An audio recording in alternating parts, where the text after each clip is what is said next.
কথায় আছে মাছে ভাতে বাঙালি, কিন্তু সেই মাছ নিয়ে পশ্চিমবঙ্গের রাজনীতির ময়দানে ছড়াচ্ছে উত্তাপ। এই ইস্যুতে বিধানসভা নির্বাচনের প্রায় প্রতিটি প্রচারণায় বিজেপির বিরুদ্ধে আঙুল তুলেছেন মমতা বন্দ্যোপাধ্যায় সহ তৃণমূলের নেতারা। তৃণমূলের দাবি, বিজেপি শাসিত রাজ্যে মাছ মাংস ডিম খেতে দেওয়া হয় না, তাই বিজেপি যদি এবার ক্ষমতায় আসে তবে পশ্চিমবঙ্গের মানুষেরও মাছ মাংস ডিম খাওয়া বন্ধ হয়ে যাবে। বিজেপি শাসিত রাজ্যগুলোতে মাছ বিক্রি করলে মাছ বিক্রেতাদের মারা হচ্ছে, মাছগুলোকে রাস্তায় ফেলে দেওয়া হচ্ছে। এর জবাবে বিধাননগরের বিজেপি প্রার্থী সারদত্ত মুখার্জি সহ অনেক বিজেপি নেতাকে মাছ নিয়ে বাড়িতে বাড়িতে নির্বাচনী জনসংযোগ চালাতে দেখা গেছে। কিন্তু এর মাধ্যমে বিজেপি জনগণের সঙ্গে প্রতারণা করছে বলে অভিযোগ তুলেছে তৃণমূল।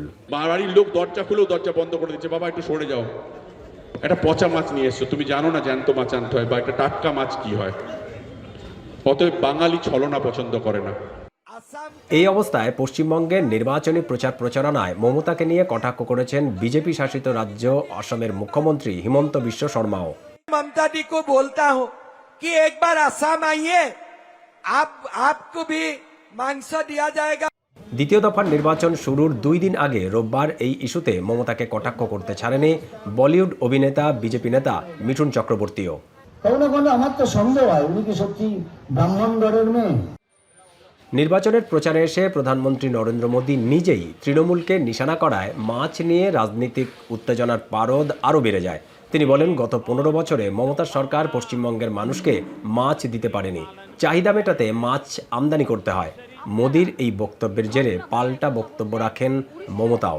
अपने 15 साल के शासन में भी टीएमसी आपको मछली तक नहीं दे पाई है, वो भी बाहर से लानी पड़ रही है।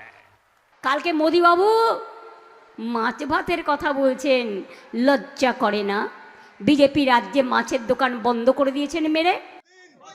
মাছ নিয়ে পশ্চিমবঙ্গের রাজনৈতিক উত্তেজনা কি রাজনীতির ময়দানেই সীমাবদ্ধ থাকবে, নাকি সংশ্লিষ্ট ব্যবসায়ী ও এই পেশার মানুষের জীবনযাত্রায় প্রভাব পড়বে, সেটাই এখন বড় প্রশ্ন।